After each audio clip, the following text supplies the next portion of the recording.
Hi, we are Tobias and Max, and together we are Sylvester. We play electronic music live without laptop, only with our instrument setup. Microtonal scales. MIDI Hub features an awesome way to play and fiddle with microtonal scales on a lot of synths. When you want to play microtonal scales, it's not possible on the Nord lead natively.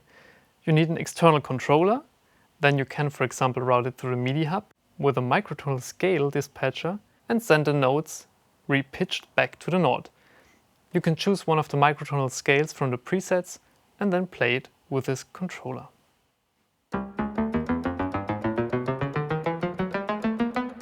So that's just chromatic scale or a diatonic to remember.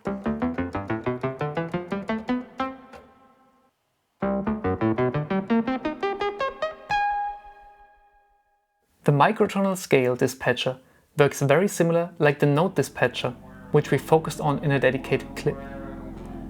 To rescale every note according to the chosen microtonal scale, the modifier sends out every MIDI note combined with a pitch bend value on one of the selected MIDI channels.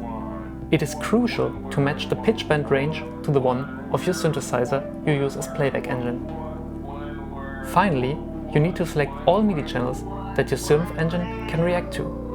If your synth can only listen to one MIDI channel, then playing microtonal scales works monophonic. The Nord lead can listen at least to up to 4 different MIDI channels, all of which are linked to the same sound preset.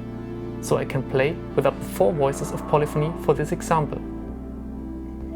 You can store up to 8 microtonal scales, which are actually stored on the MIDI Hub itself. Go to Device, Manage Microtunings in the editor for importing and exporting microtonal scales. And the most important thing, check out the Scala project, linked in the Context Help menu to learn about how to create your own microtunings and for downloading hundreds of scales compiled by the Scala community.